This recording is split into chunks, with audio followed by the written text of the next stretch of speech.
Hello and welcome to the Summer School and YouTube channel. My name is Nico. If you're listening on Apple Podcasts, hello and welcome to the podcast. I know I haven't been really making any content in a while. In my last video, I said I wouldn't be doing any more guaranteed videos on Friday, but that's with good reason. I'm still interested in talking and exploring through ideas on this channel, but just recently, in the time since releasing that interview with Denisha Allen, totally recommend you should go watch that. I've been busy, and I've been busy basically creating my own micro school, private tutoring service. I don't know. I'm excited about it. I got it rolling out. I've got a good amount of signups for my first month, and I won't go into details with what it is, but I love it. It's special to me because I emphasize to the families and the students that I work with that I'm not just a tutor. My goal with this program that I'm doing is to teach children the joy of reading, writing, and speaking. I found that when I was teaching in schools, those subjects were taught just for the sake of knowing how to do them, not necessarily for enjoying them in their personal life.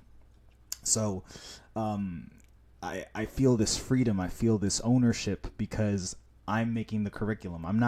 They're not taking their schoolwork home and then me helping them work through it. I'm actually creating my own lessons and working with the families directly and the students, and it feels pretty liberating. It does. And I'm excited for my next sessions, but this is kind of what gave me the jumping off point for this video today, because after my first couple of sessions last week, my girlfriend at the end of it asked me, how does it feel to know that you're not returning back to the chaos? And it didn't hit me until after, because like I said, during those sessions, I felt loose, and I felt in control.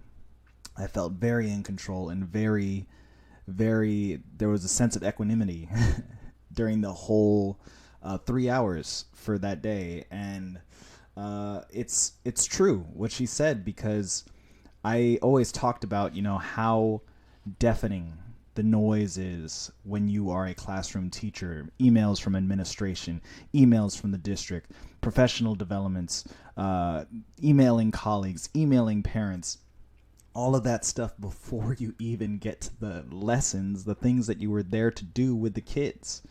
And now I'm in this space where I'm only thinking about what I need to be thinking about: the children, my lessons, and the families. That's it. That's the only thing that a teacher or anyone working with kids wants on their headspace as they're working.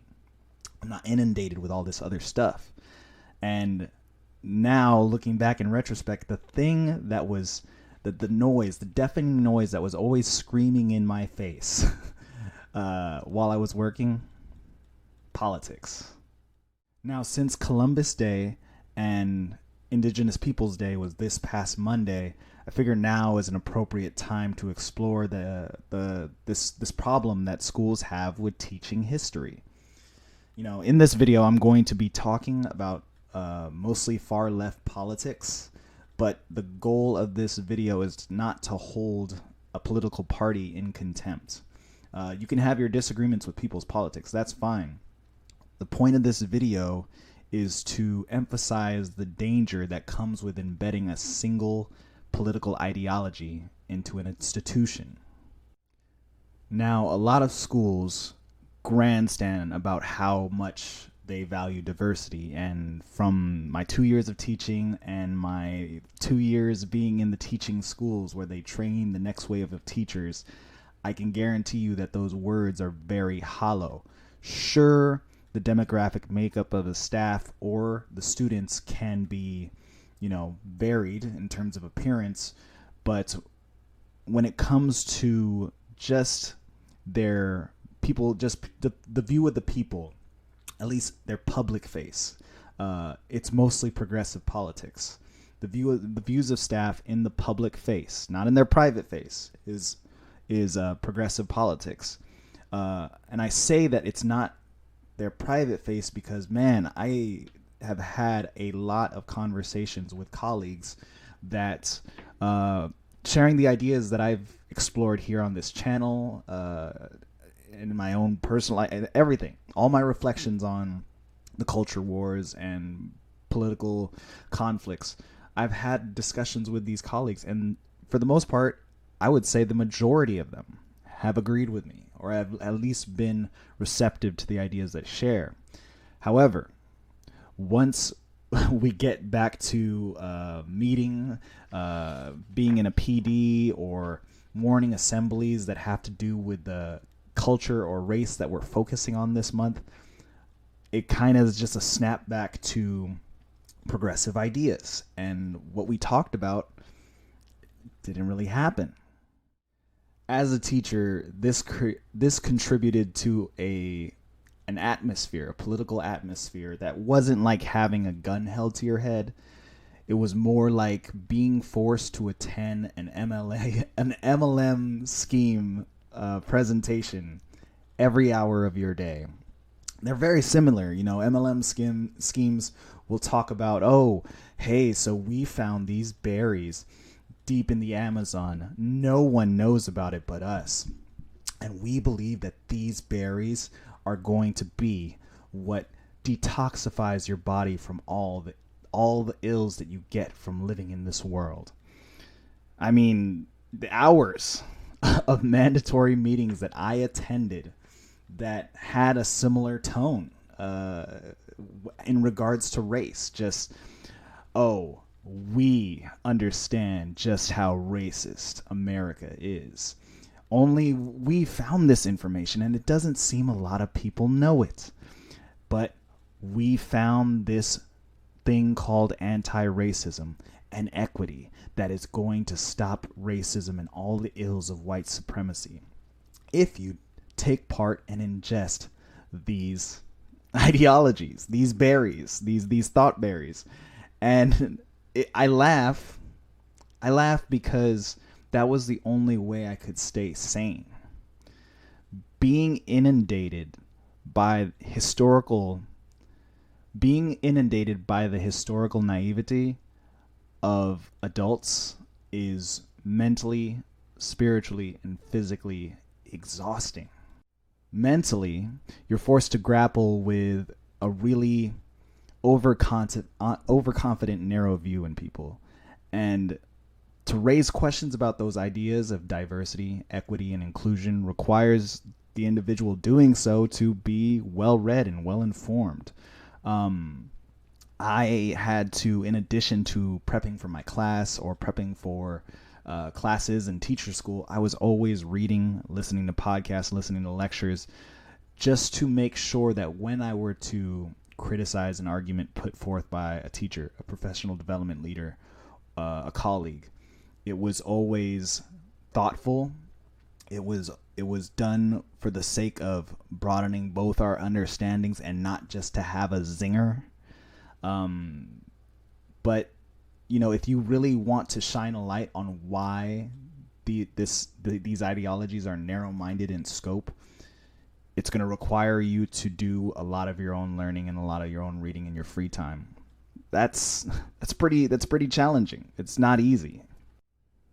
Physically, you have to stifle your body's reactions to being silenced, to being dismissed, or to just straight up being ignored. I remember one day where it was after a long work day, and I just had to meet with this specialist from the district who comes around to talk to new teachers and guide them on how to teach social studies.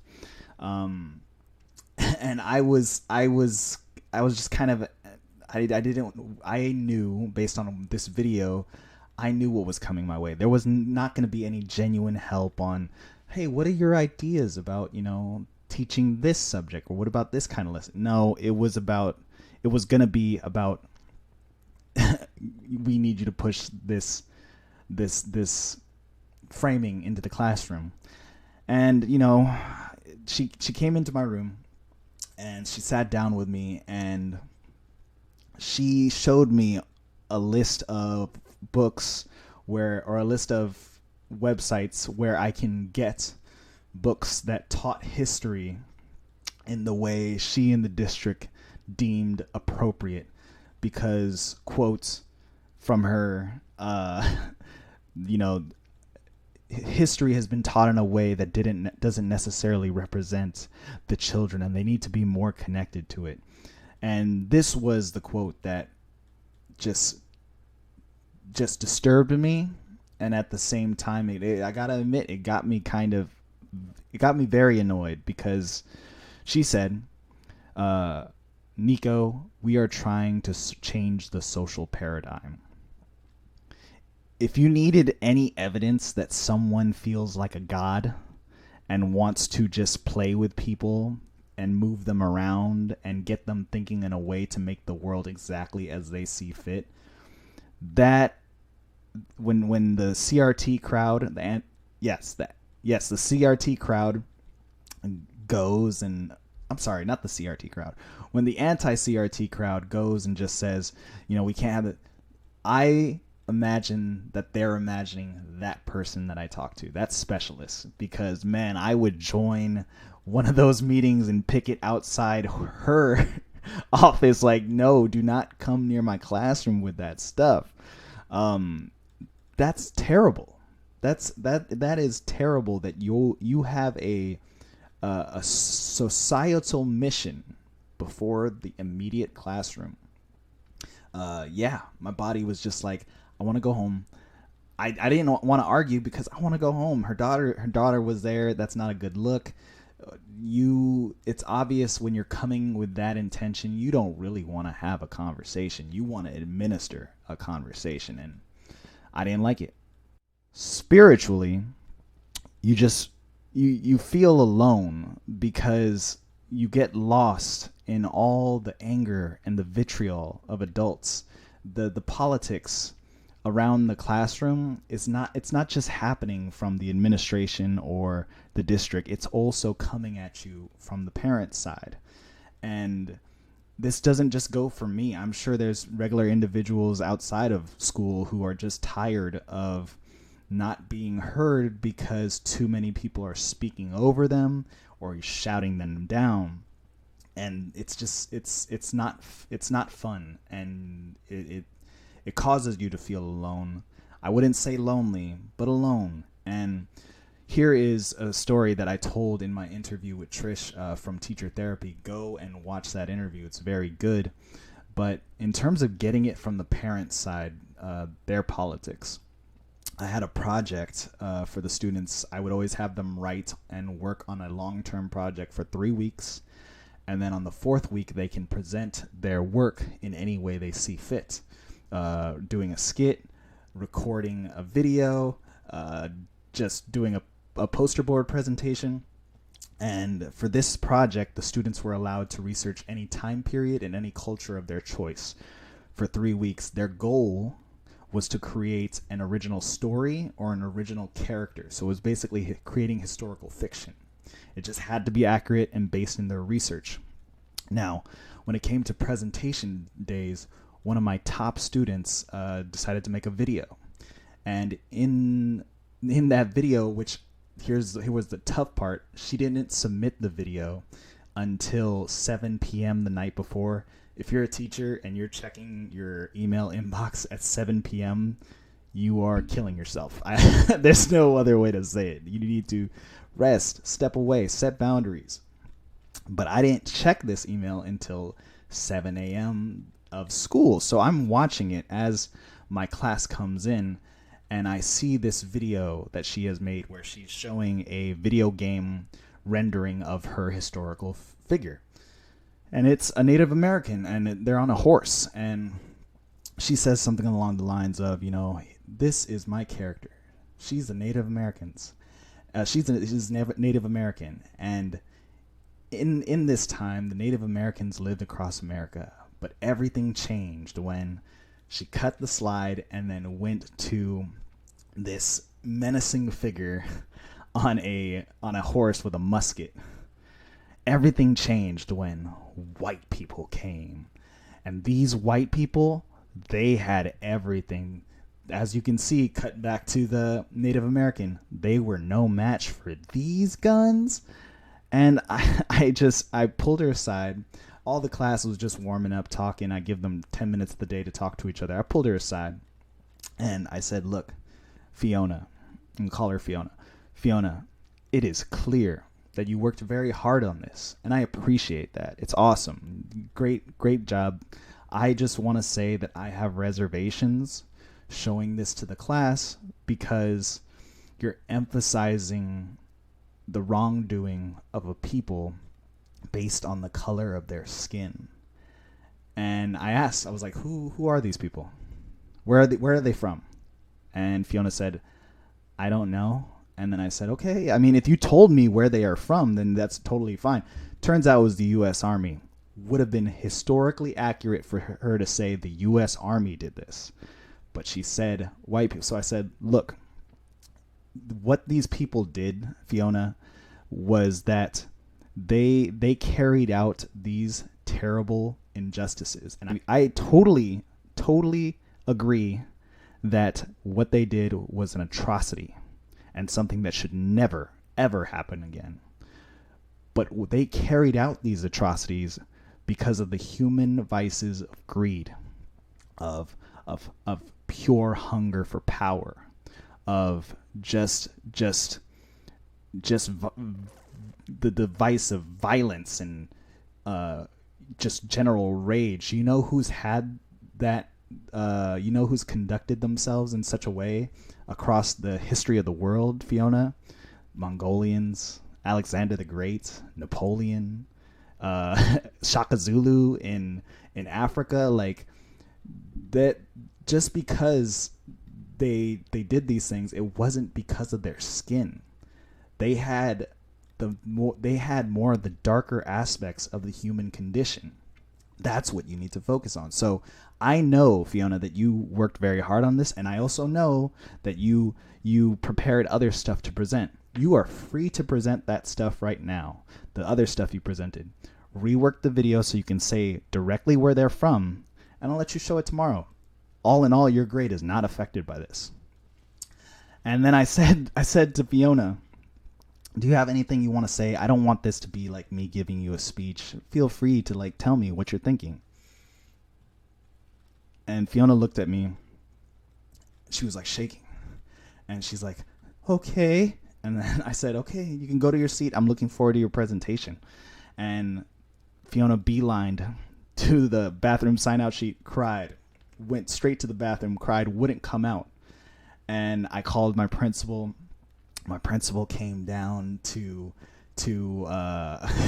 check out what was happening. And this is the credit to having an excellent principal. I told her the story that I just told you.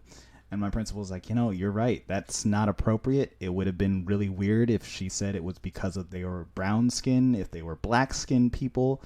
And I recorded a video, a short 5-minute video, explaining what I just explained to you. I sent it to my principal first. And my principal said, hey, talk to Fiona one more time. This video is good to send to the parents, because I wanted to explain the situation to the parents, but an email would kind of lose the complexity of the situation.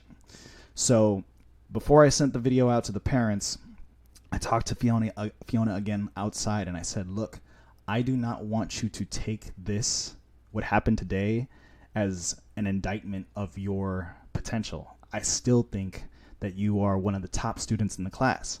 This does not affect or change my judgment of you as a person. I appreciate you in this class, Fiona. I love your work. I will always love your work. You just got to make a little change. You made a mistake. I'm not thinking that you're dumb for it. And I said, look, you are very angry at me, or you just very uncomfortable, but that door to do your presentation is open whenever you want to do it. I am not barring you for doing the presentation. She turned out to be the only one who didn't present, and it was not a mandatory presentation. It was all out of volunteering. And I said, door is always open. I will cut aside time so you can do your presentation. So I sent that video, I sent it home to the parents, and the dad immediately responded with, "Well, I like emails because they're easy to read, and I don't have time to watch your video." And they basically lambasted me for not acknowledging that the U.S. Army was white, and to prescribe white to different races across time with our present definition is totally appropriate, because the argument put forth by the mom was that, well, your school district uses white as a category on their website, so therefore my daughter was right in calling these people who ravaged the land white people. And gosh, I didn't get into a yelling match with the parents. That's not appropriate, and it's not good for the sake of Fiona.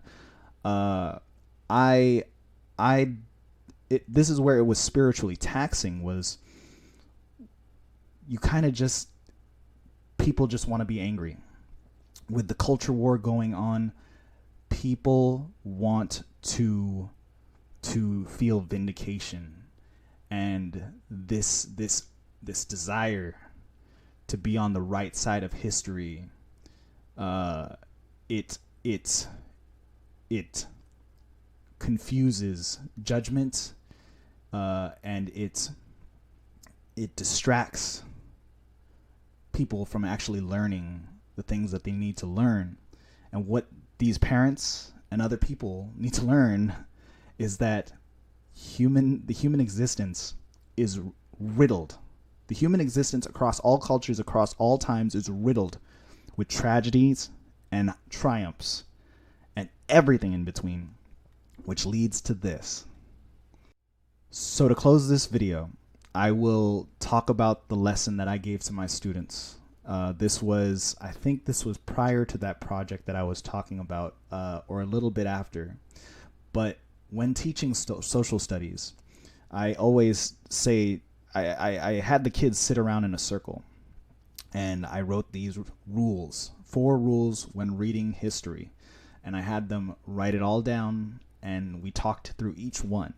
And the 4 rules that I gave them for reading history, guys: 1, humans can be good, bad, and everything in between. It's kind of like what I said earlier.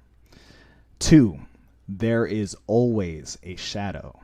I used the example of the ancient Mayans who created agricultural advancements that are valued and sought after today, techniques that have stood the test of time.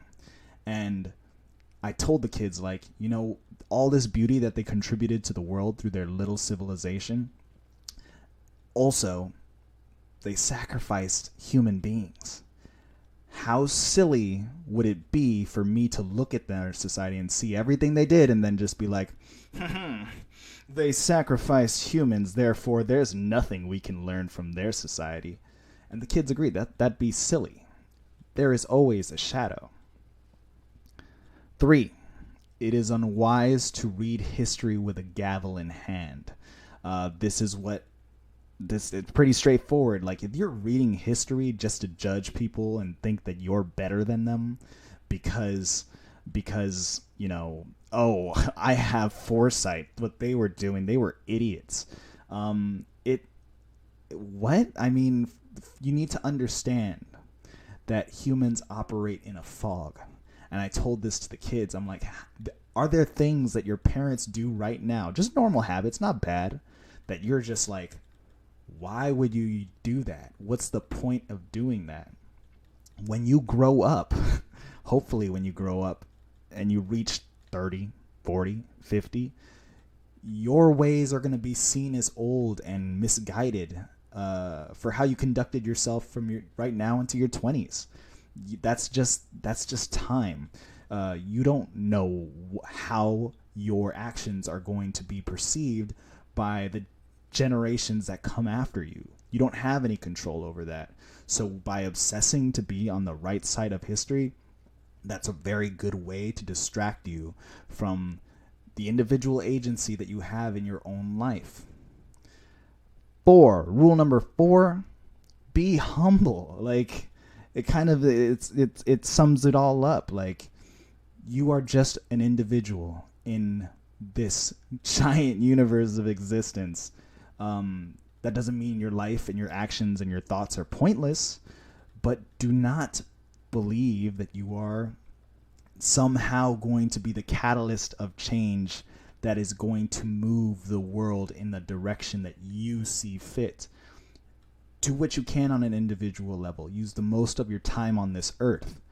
But don't go the second step and being like, by doing this, people will follow me. Like, no, now you're turning it back to you, and it's a selfish act. I know selfishness motivates us on a base level across all things, but that kind of selfishness is not congruent to a self-actualized lifestyle. When you don't follow these rules, you get the problem we're faced with today. Schools show immaturity in the face of history. They confuse American history with world history, and they mistake world history as white history. The human existence shouldn't be that simplified. It's almost a paranoid mindset that specialist that I was talking about earlier coming to my class and telling me that we're changing the social paradigm because she really believes that the color white was what destroyed the world. But when you read world history, you realize that no, those white people had the ugliness that has been seen across cultures and across time. And it's a tragedy what they managed to incur and to create. But there's a quality in human despicableness in that regard. Everyone has the capacity to be that terrible. And that's the point of reading history, is to not see people as monsters. Because when you see the terrible people in history as monsters, then it's easier to dismiss, like, oh, that's not a possibility because they're a monster. You need to see them as human beings, as despicable as they are, because it serves as a warning to what I said, to the capacity that's in everyone. If we're going to teach the next generation of kids to navigate these complex stories and these complex lessons from human history, it would help if the adults were more adult themselves when it came to these subjects. So, I hope you had a happy Columbus Day / Indigenous Peoples Day. Remember, history is messy. Enjoy the mess. Read about the mess and be like, oh my gosh, this is crazy. Why would a human being want to do this? Oh, because they had no better idea. Just like you and me right now, I'm sure there's going to be people looking back at the actions we did, especially in 2020, and be like, what were they thinking?